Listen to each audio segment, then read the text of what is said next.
Hi everybody, so I'm back for my second day of lab. A little more mellow today because a little bit of the nervousness has faded away, and I think I'll do better because of it, but we'll see. I'm here a little early, just a little bit, and I'm eager to try this again. Okay, I'm out of class and out of my wig. we did vitals in the beginning of the morning, and it was so much easier this time. Like, it was like significantly easier. I think part of it was because my nerves were gone, so I wasn't like as nervous or like clumsy. It felt, and plus I'm learning, so that made it a little bit easier to do. And I was able to fill people's pulse and get accurate readings for the blood pressure, and I was so excited. Like, it's starting to be fun. Like, once you get to know how to do it, it starts to be a little more fun. So I'm happy about that. I was worried that like I just didn't have like the inner calm to be able to hear someone's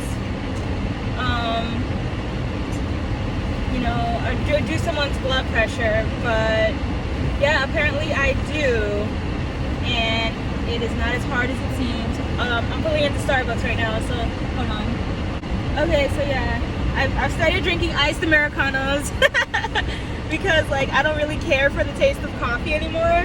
So I'm just doing it, strictly for its energy giving benefits. After class, I really need that extra boost of energy. The most fun part of class today was doing injections. We did intradermal injections, which I was so excited about because, I don't know, it's just something new. I was excited. A little nervous, but I did end up like doing it correctly, and then a wheel popped up to like a little raised area of skin where the medicine is underneath it. That popped up, and I was the only one in class to get a wheel, so that was exciting. And then we did the intramuscular injections, which were a little more daunting because you have to like just stab people. Like, I'm sorry, it doesn't sound like my bedside manner is like needs to be adjusted. I'm like, hey, can I stab you real quick? No, I'm not gonna say that in the office. So we're gonna give you a shot or something. But yeah, that was very cool. I had so much fun doing all that, and yeah, I look forward to becoming a medical assistant.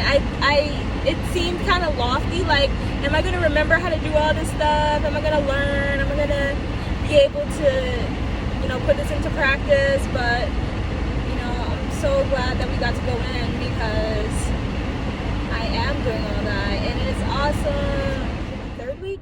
Yeah, the third week just started for labs, and I am pretty behind in this week. I couldn't get my Wi-Fi to work last week, and that's when I had my exam, so I missed that, even though I was kind of prepared for it. Anyway, I'm gonna see if I can take that over. There's a lot of assignments that I missed too that I can't redo, so that's putting me behind a little bit. But I always come back, and it'll be better the next time. Yeah, so week 3, I'm not sure what we're gonna be doing, but I'll try my best to let you guys know what it is we're doing this week, and yeah, I'll talk to you later. Okay, so just to bring you guys up to date, I did not come back after class to tell you about the end of week 3, and this is currently the end of week 4, so we got a week missing, but things are going great. Week 3 was so intense. We did mostly just phlebotomy stuff, so we were doing injections and venipuncture, and it was it was hit or miss, you know, like you either find the vein or you don't. And most of the time I did. My instructor was actually impressed that I was able to find her vein, because she said it's like really deep and nobody can ever find it. It's really hard. And I found it on the first try. So that is promising. Yeah, so I'm excited about that. And I am at the end of week 4. I am 2 months out from my externship. When I say like week 4, that doesn't mean like the total program. It means since we've been back in lab. So I'll have about 4 months of like hands-on experience in the lab before I go to externship, which is kind of like on the job training. You don't always get hired out of externship, but sometimes you do.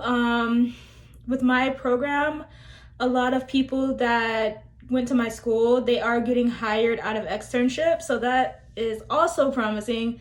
I'm looking on the bright side lately because I got a lot of good news. My externship starts November 2nd, and I hopefully can record there, so you guys will see like the beginning stages of like the medical assisting career, and you'll get to see like me in action. Of course, we can't record the patients or any kind of like private information because of HIPAA laws, but you might be able to get like a little taste of like what it's like to be on the job. So yeah, my instructor told me we couldn't record in lab.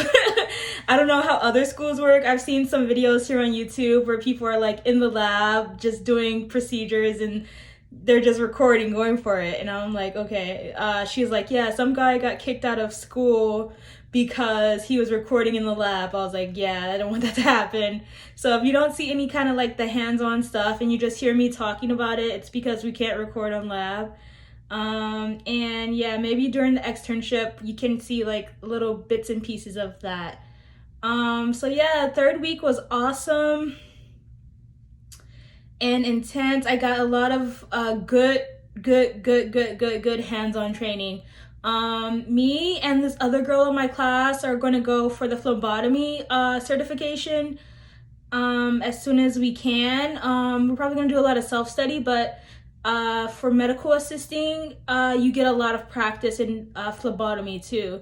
You just don't get a lot of the details. Like we practice like giving injections and giving vein draws and blood draws and order of draw, and yeah, I don't think we go too in depth about phlebotomy, so I'll probably have to get a book on that. I don't want to take a whole nother program, because like if I know how to do it and I'm doing it successfully, then we know enough to get the job done. But as a phlebotomy technician, I'm sure you have to know a little bit more because they're counting on you to do more.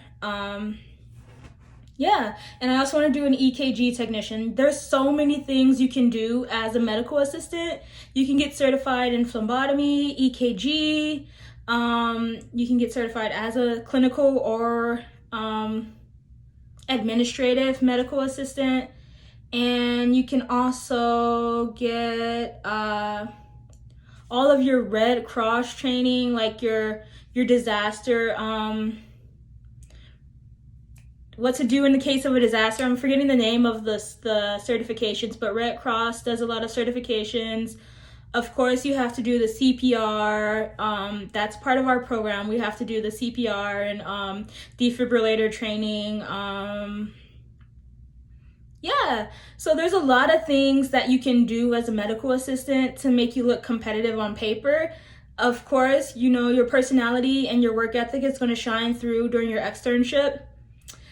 But yeah, it's about presentation when you're going out and applying for jobs, and it's about being the best person possible for that office. Sometimes you don't exactly fit with the company culture. Sometimes like if you show up late all the time during your externship, they're not going to hire you, because you're not dependable.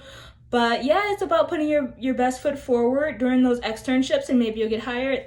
And that's advice for me too, because I am going soon. Yeah. So yeah, that brings me up to date. Week 4, you can look forward to some videos about study tips. That's probably what I'm going to do next week. I'm going to be studying for the certification exam. So you can take the certification exam for the clinical, well, I'm going to go clinical, for the CCMA, Certified Medical Assistant, Clinical Medical Assistant, 30 days before your program ends. And I plan to do that because 30 days before my program ends, which is like 30 days before the end of my externship, if I show up at the end of my externship with a certification, be like, yeah, I tested out of this program because I studied that hard, they'll be like, yes, you're hired. And my GPA is pretty good. It's a little different because it's like modules, not a semester. But my GPA is good. So like hopefully my extern coordinator places me in like a really good place with good pay, good benefits, and I'll be happy. Like, I mean, it only makes sense that you place students with good grades and good work ethic into places with higher standards, because that's exactly what they're looking for, and exactly the school is, you know, it's a for-profit school, so they're going to be wanting to maintain good relationships with the doctors and clinics that they work with. So yeah, you want to give them your best students. So I'm just trying to be one of the best students so that I can get, you know, that good job. That's the whole point, right? Yeah, so end of week 4, gonna study. Look forward to study videos, how I study, and, you know, what exactly I do to memorize things. And yeah, look forward to that. Okay, bye.